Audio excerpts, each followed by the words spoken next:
ॐ पूर्णमदः पूर्णमिदं पूर्णात् पूर्णमुदच्यते पूर्णस्य पूर्णमादाय पूर्णमेवावशिष्यते। श्री जगदम्बिकायै नमः।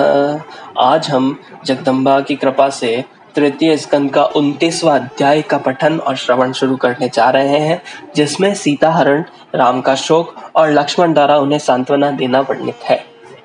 ओम चंडिका देवी को नमस्कार है। व्यास जी बोले, रावण का कुविचार पूर्ण वचन सुनकर सीता भय से व्याकुल होकर कांप उठी। पुनः मन को स्थिर करके उन्होंने कहा, हे पुलस्त्य के वंशज, काम के वशीभूत होकर तुम ऐसा अनर्गल वचन क्यों कह रहे हो?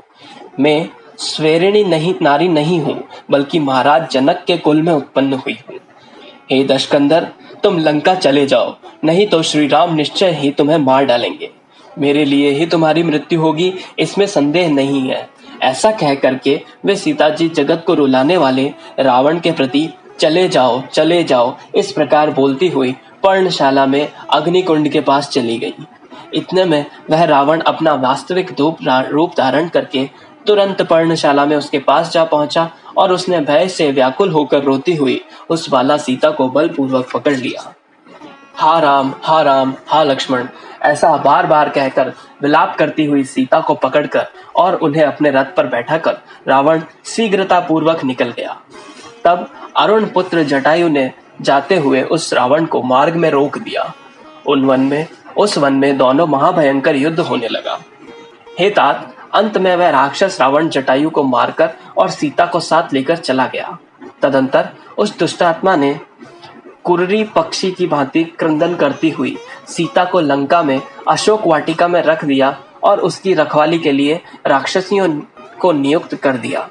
उस राक्षस से साम, दान आदि उपायों से भी सीता जी अपने सतीत्व से विचलित नहीं हुई। उधर श्री राम भी स्वर्ण मृग को शीघ्र मारकर उसे लिए हुए प्रसन्नता पूर्वक आश्रम की ओर चल पड़े। मार्ग में आते हुए लक्ष्मण को देखकर वे बोले, भाई, यह तुमने कैसा विषम कार्य कर दिया। वहां प्रिया सीता अकेली छोड़कर तथा इस पापी की पुकार सुनकर तुम इधर क्यों चले आए? तब सीता के वचन रूपी बाण से आहत लक्ष्मण ने कहा, प्रभो, मैं काल की प्रेरणा से यहाँ चला आया हूँ, इसमें संदेह नहीं है। तदंतर वे दोनों पर्णशाला में जाकर वहां की स्थिति देखकर अत्यंत दुखित हुए और जानकी को खोजने का प्रयत्न करने लगे। खोजते हुए वे उस स्थान पर पहुंचे जहां पक्षीराज जटायु गिरा पड़ा था। वह पृथ्वी पर मृतप्राय पड़ा हुआ था। उसने बताया कि रावण ने जानकी को अभी हर ले गया है। मैंने उस पापी को रोका, किंतु उसने युद्ध में मुझे मारकर गिरा दिया। ऐसा कहकर वह जटायु मर गया। तब श्री राम ने उसका दाह संस्कार किया। उसकी समस्त औदर्वदेहिक क्रिया संपन्न करके श्री राम और लक्ष्मण वहां से आगे बढ़े। मार्ग में कबंध का वन करके भगवान श्री राम ने उसे शाप से छुड़ाया और उसी के कथनानुसार उन्होंने सुग्रीव से मित्रता की। तदंतर पराक्रमी बाली का वध करके श्री राम ने कार्य साधन हेतु किष्किंधा का उत्तम राज्य अपने सखा सुग्रीव को दे दिया। वहीं पर लक्ष्मण सहित श्री राम रावण के द्वारा अपहृत अपनी प्रिया जानकी के विषय में मन में सोचते हुए वर्षा के 4 मास व्यतीत किए।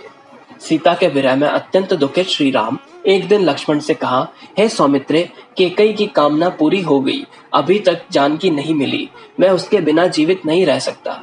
जनक तनया, सीता के बिना मैं अयोध्या नहीं जाऊंगा। राज्य चला गया, वनवास करना पड़ा, पिताजी मृत हो गए और प्रिय सीता भी हर ली गई। इस प्रकार मुझे पीड़ित करता हुआ दुर्देव आगे न जाने क्या करेगा। हे भरतानुज, प्राणियों के प्रारब्ध को जान पाना अत्यंत कठिन है। हे तात, अब हम दोनों को न जाने कौन सी दुखद गति होगी।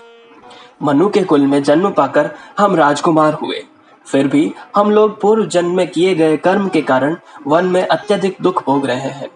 हे सौमित्रे, तुम भी भोगों का परित्याग करके देव योग से मेरे साथ निकल पड़े, तो फिर अब यह कठिन कष्ट भोगो। हमारे कुल में मेरे समान दुख भोगने वाला अकिंचन, असमर्थ तथा क्लेश युक्त व्यक्ति न हुआ है और न होगा। हे लक्ष्मण, अब मैं क्या करूं? मैं शोक सागर में डूब रहा हूँ। मुझ असहाय को इससे पार होने का कोई उपाय नहीं सूझता। हे वीर, मेरे पास न धन है न बल, एकमात्र तुम ही मेरा साथ देने वाले हो। हे अनुज, अपने ही द्वारा किए इस कर्म भोग के विषय में अब मैं किस पर क्रोध करूं? इंद्र और यम के राज्य की तरह हाथ में आया हुआ राज्य क्षण भर में चला गया और वनवास प्राप्त हुआ। विधि की रचना कौन जान सकता है? बाल स्वभाव के कारण सीता भी हम दोनों के साथ चली आई। दुष्ट देव ने उस सुंदरी को अत्यधिक दुखपूर्ण स्थिति में पहुंचा दिया। वह सुंदरी जानकी लंकापति रावण के घर में किस प्रकार दुखित जीवन व्यतीत करती होगी। वह पवित्रता है, शीलवती है और मुझसे अत्यधिक अनुराग रखती है। हे लक्ष्मण, वह जनक नंदिनी उस रावण के वश में कभी नहीं हो सकती। सुंदर शरीर वाली वह विदेह कन्या सीता स्वेरिणी की भांति भला किस प्रकार आचरण करेगी। हे भरतानुज, वह मैथिली अधिक नियंत्रण के यह जाने पर अपने प्राण त्याग देगी, किंतु यह सुनिश्चित है कि वह रावण की वशवर्तनी नहीं होगी।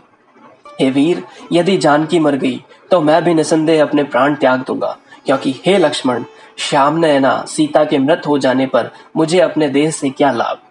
इस प्रकार विलाप करते हुए उन कमल नयन को राम को सत्यपूर्ण वाणी से सांत्वना प्रदान करते हुए धर्मात्मा लक्ष्मण ने कहा, हे महाबाहो, आप इस समय दैन्य भाव छोड़कर धैर्य धारण कीजिए। मैं उस अधम राक्षस को मारकर जानकी को वापस ले आऊंगा।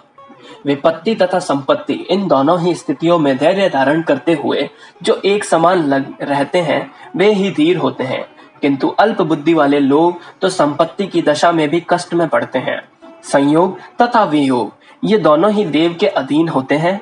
शरीर तो आत्मा से भिन्न है, अतः उसके लिए शोक कैसा। जिस प्रकार प्रतिकूल समय आने पर राज्य से निर्वासित होकर हमें वनवास भोगना पड़ा तथा सीता हरण हुआ, उसी प्रकार अनुकूल समय आने पर संयोग भी हो जाएगा। हे सीतापते, सुखों तथा दुखों के भोग से छुटकारा कहाँ? वह तो निसंदेह भोगना ही पड़ता है। अतः आप इस समय शोक का परित्याग कर दीजिए। बहुत से वानर हैं, वे चारों दिशाओं में जाएंगे और जानकी की खोज खबर लेकर आएंगे। पता लग जाने पर मार्ग की जानकारी करके मैं स्वयं वहां जाऊंगा और आक्रमण करके उस पाप कर्म वाले रावण का वध करके जानकी जी को अवश्य ले आऊंगा। अथवा हे अग्रज, यदि इससे कार्य न चलेगा तो मैं भरत तथा शत्रुघ्न को भी सेना समेत बुला लूंगा और हम लोग उस शत्रु को मार डालेंगे।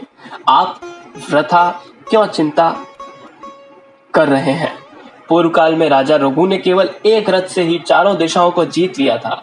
हे राघवेंद्र, आप उसी वंश के होकर शोक क्यों कर रहे हैं? अकेला मैं सभी देवताओं तथा दानवों को जीतने में समर्थ हूँ, तब फिर आप जैसे सहायक के रहते हुए कुल की कलंक की रावण का वध करने में क्या कठिनाई है?